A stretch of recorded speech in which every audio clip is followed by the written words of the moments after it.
بسم الله الرحمن الرحيم আসসালামু আলাইকুম ওয়া রাহমাতুল্লাহি ওয়া বারাকাতুহু। প্রিয় দিনী ভাই ও বোনেরা, আশা করি আল্লাহ সুবহানাহু ওয়া তাআলার রহমতে আপনারা সকলেই ভালো আছেন। আজকে আলোচনা করব ইমাম মাহদী আলাইহিস সালাম আগমনের আগে কিছু ভণ্ড ইমাম মাহদী আত্মপ্রকাশ করবে, তাদের সম্পর্কে আজকে আলোচনা করব। বিভিন্ন হাদিস এবং তথ্যসূত্র গবেষণা করে সকলেই একমত যে আমরা বর্তমানে যে জামানায় অবস্থান করতেছি, এই জামানাতে ইমাম মাহদী আলাইহিস সালাম আত্মপ্রকাশ করবে।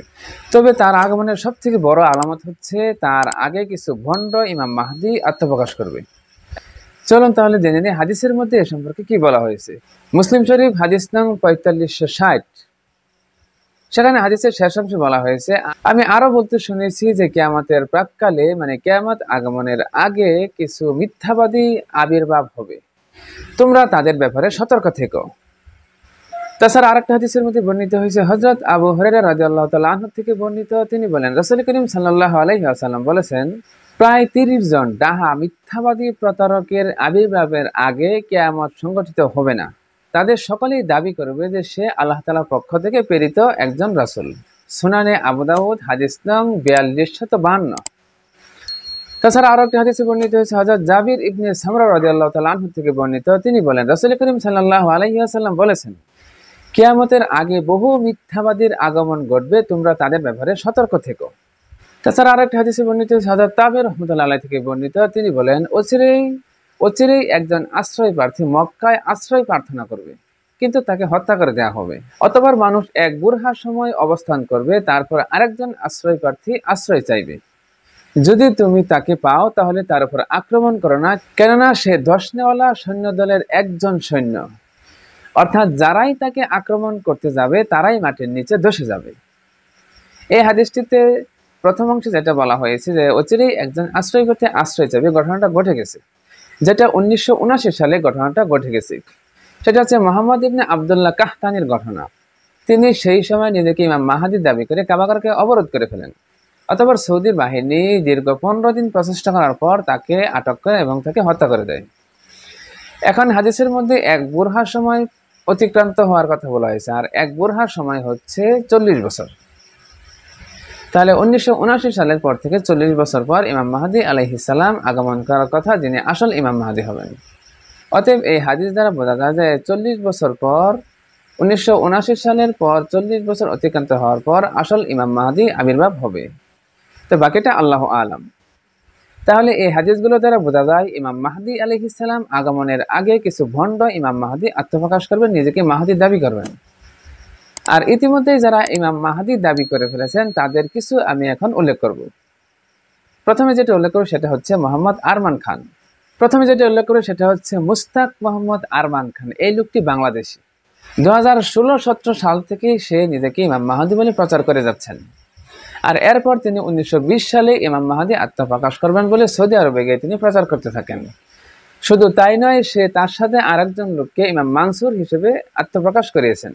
তার মানে এটা দ্বারা তিনি প্রমাণ করেছেন তিনি ইমাম মাহদী এবং তার সাথে ইমাম মানসুর রয়েছেন। পরবর্তীতে সৌদি সরকার তাকে গ্রেফতার করে। তো বর্তমানে তিনি কোথায় আছেন, কেউ কেউ বলেন তাকে ছেড়ে দিয়েছেন, আবার কেউ কেউ বলেন তিনি এখনো জেলে আছেন। দ্বিতীয়ত যার কথা বলবো তিনি হচ্ছেন পাকিস্তানের মোহাম্মদ কাসিম বিন আব্দুল করিম। এই লোকটিও নিজেকে পরোক্ষভাবে ইমাম মাহদী দাবি করছেন। সে নিজে যদিও মুখ থেকে ইমাম মাহদী দাবি করে নাই, কিন্তু তার অনুসারীরা প্রচুর পরিমাণে ব্যাপকভাবে প্রচার প্রসার করতেছেন যে তিনি আসল ইমাম মাহদী হবেন। আর তিনি নিজের মুখ থেকে বলেছেন তিনি 20 বছর ধরে স্বপ্নের মাধ্যমে অনেক কিছু দেখতেছেন, আল্লাহ এবং রাসূল তাকে শিখিয়ে দিয়ে যায়।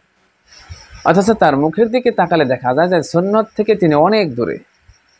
তৃতীয় নম্বরে যার নামটি বলবো তিনি হচ্ছেন শফিউল্লাহ হীরা। এই লোকটিও বাংলাদেশের অধিবাসী। তিনিও নিজেকে ইমাম মাহদী বলে প্রচার করেন। প্রথমে তিনি নিজেকে দাব্বাতুল আর্থ হিসেবে পরিচিত করতে থাকেন। তিনি দাবি করেন যে তিনি দাব্বাতুল আর্থ। পরবর্তীতে তিনি বলেন যে এই দাব্বাতুল আর্থই হলো ইমাম মাহদী। তাছাড়া তিনি আরো কিছু উদ্ভট কথা প্রচার করেছেন। আর এই লোকটির মতাদর্শ হলো নামাজ 5 ওয়াক্ত, এটা ভুল। তার মতে নামাজ হচ্ছে 3 ওয়াক্ত। তিনি এই দলের অন্তর্ভুক্ত। তিনি 5 ওয়াক্ত নামাজের পরিবর্তে 3 ওয়াক্ত নামাজে বিশ্বাসী এবং তার অসংখ্য অনুসারী ছিল। পরবর্তীতে শেরপুরে তিনি আটক হন। এখন তিনি সম্ভবত জেলখানায় আছেন। তারপর যার নাম বলবো তিনি হচ্ছেন তুরস্কের হারুন ইয়াহিয়া। এই লোকটি প্রত্যক্ষভাবে নিজেকে ইমাম মাহদী দাবি না করলেও পরোক্ষভাবে তিনি নিজেকে ইমাম মাহদী বলে প্রচার করেছেন। তিনি কিন্তু পুরো বিশ্বে একজন ধর্মীয় নেতা এবং ইসলামিক স্কলার হিসেবে পরিচিতি লাভ করেছেন। তিনি কিন্তু অসংখ্য ইসলামিক বই নিজ হাতে লিখেছেন। তিনি যখন ইসলাম প্রচার করতেন তার নীতিতে, তখন তার পাশে অর্ধনগ্ন অসংখ্য নারী তার সাথেই থাকত। আর বিভিন্ন তথ্য সূত্র থেকে জানা যায় যে তার 1000-এরও বেশি গার্লফ্রেন্ড রয়েছে, যিনি তাদের প্রত্যেকের সাথেই মিলিত হয়েছেন। তুর্কি পুলিশ তাকে কয়েকবার গ্রেফতার করতে চেষ্টা করে, কিন্তু ব্যর্থ হয়। এরপর ইস্তাম্বুলের একটি আদালত তাকে 1075 বছর 3 মাস জেল দিয়েছে। তিনি কয়েকবার নিজেকে পরোক্ষভাবে ইমাম মাহদী দাবি করেছেন এবং তার অনুসারীরা এখনো প্রচার করতেছে যে তিনি ইমাম মাহদী। এই সমস্ত ঘটনাগুলো থেকে স্পষ্ট বোঝা যায় যে আসল ইমাম মাহদী আত্মপ্রকাশের সময় একদম নিকটে। তো বন্ধুরা, আজকে এই পর্যন্তই। ভিডিওটি ভালো লাগলে অবশ্যই ভিডিওটিতে একটি লাইক দিবেন আর বন্ধুদের মধ্যে শেয়ার করতে অবশ্যই ভুলবেন না। আসসালামু আলাইকুম ওয়া রাহমাতুল্লাহি ওয়া বারাকাতুহু।